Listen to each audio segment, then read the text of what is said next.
My name is Andrea Maldonado Santiago, and today I will be presenting the role of microglia of aging Niemann pig type C disease mice.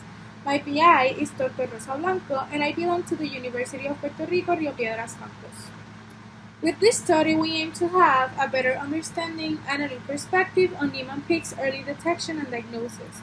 We hypothesized that in older NPC1 mice, an increase in microglia and macrophages populations will be shown in the retina, accompanied by an increased degeneration of retinal cells.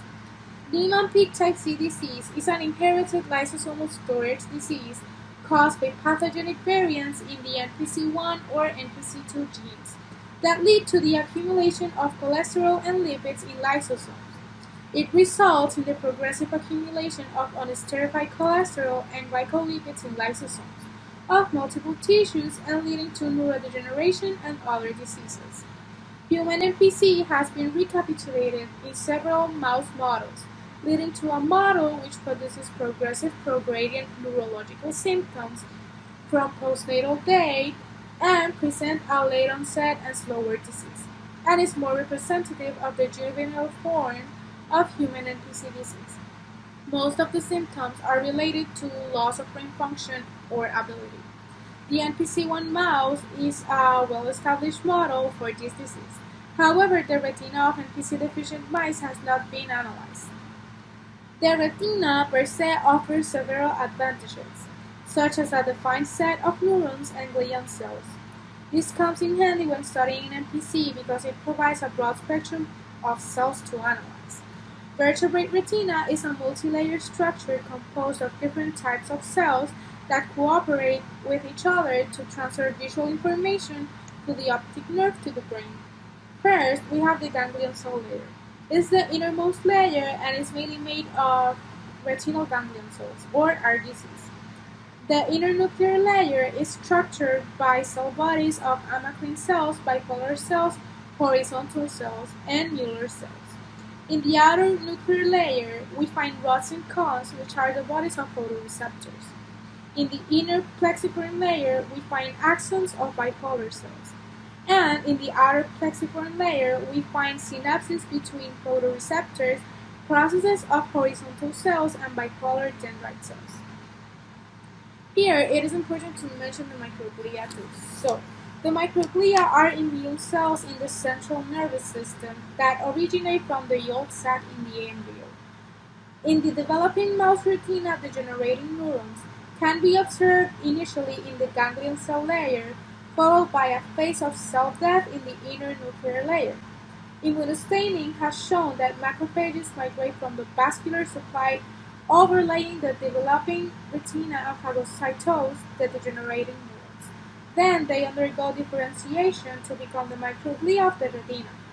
Previous studies have shown that microglia and macrophages play a crucial role in neuroinflammation and regeneration. In fact, during neurodegeneration, activated microglial cells participate in the phagocytosis of debris and facilitate regenerative processes. That's why we hypothesize that there will be an increase in microglia in older NPC1 mice. All experiments were conducted in accordance with policies and procedures described in the Guide for Care and Use of Laboratory Animals of the National Institute of Health, and we are approved by the Animal Care and Use Committees at the Rowan University School of Medicine and in the Jackson Laboratory. The tissues for the study were provided and processed by Dr. Eliana Soto as a collaboration with the laboratory of Dr. Rosa Blanco, and the mice were bred under previous procedures. For immunostaining sections were defrosted and washed with PBS. Then we did an antigen retrieval with lab solution for 20 minutes. Sections were then incubated for an hour in normal Goterum, and after that we incubated the tissues with primary antibodies, in this case with EVA1 for microglia labeling and with THY for RGC labeling. The next day, slides were triple washed with buffer and then incubated for 2 hours with secondary antibodies, CY2 for THY and CY3 for EVA. We repeated the triple wash before adding a DAPI solution for 5 minutes. After a final buffer wash, we mounted the slides in polymer.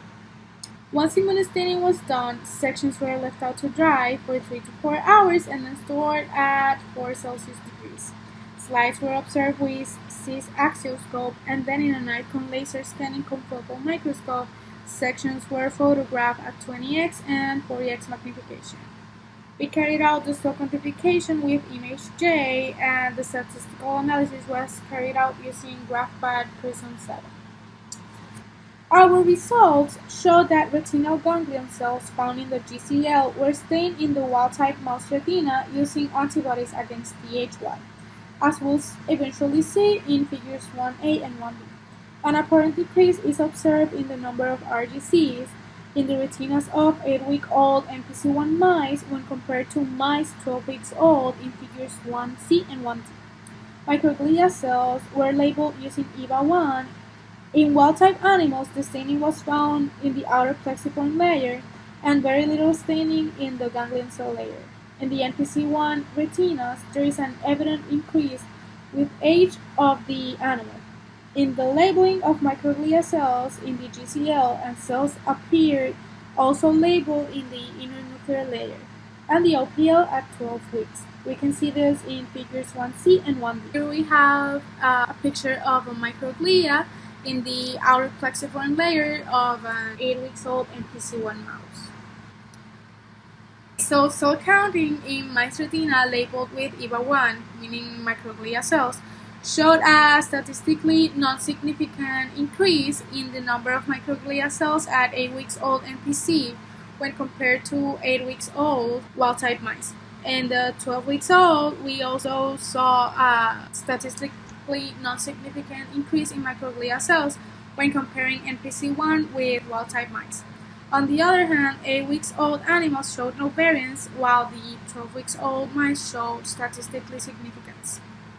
And this is figure 3, and we can find the p-values of each preparation. Here, the quantification of cells in the ganglion cell layer in mice retina stained with THY antibodies showed a statistically significant decrease in the amount of RGCs between 8 weeks and 12 weeks animals. Variance tests showed no significant changes, and we can find this in figure 4. In summary, our results show that retinal ganglion cells located in the GCL die in older NPC1 mouse retina. In 12-week-old NPC1 mice, we observed fewer RGCs in comparison to 8-week-old NPC mice. This led us to think that as a consequence of the progression of the disease, the cells degenerate. Neuronal cell death in the retina of NPC mice has been previously described. We would like to study further this mechanism to determine if this death involves the mechanisms of apoptosis, so experiments using apoptosis markers would help to clarify this observation. We also report a consistent increase in microglial cells in aging NPC1 mice. These cells have also migrated to other layers in the retina, such as microglia cells between the outer plexiform layer and the inner plexiform layer in the retina in the NPC1 mice retinas. It has been shown that activated microglial cells move to areas where damage has occurred and participate in the phagocytosis of tissue debris. Our results suggest that the increase in microglial cells was because retinal ganglion cells were dying. However, variance in 12-week-old mice is thought to be caused by tissue deterioration. The reduction of the number of cells in the GCL support the hypothesis that this activation is an important part of the degenerative process. In conclusion, we determined that older NPC1 mice show an increase in microglial cells and a decrease in RGCs. Further experiments are needed to strengthen this preliminary conclusion and to determine the mechanisms of this death using markers for apoptosis. We also would like to study the morphological characteristics of these activated microglia in the retina. Previous work from our lab in collaboration with Dr. Soto's lab showed the microglia actively pruning the synapses in degenerating Purkinje cells of cerebellum. We consider that continuing these experiments will contribute to further understand the cellular events in the retina during the progression of this disease. These are the references. Thank you so much for your attention, and feel free to ask as many questions as you want.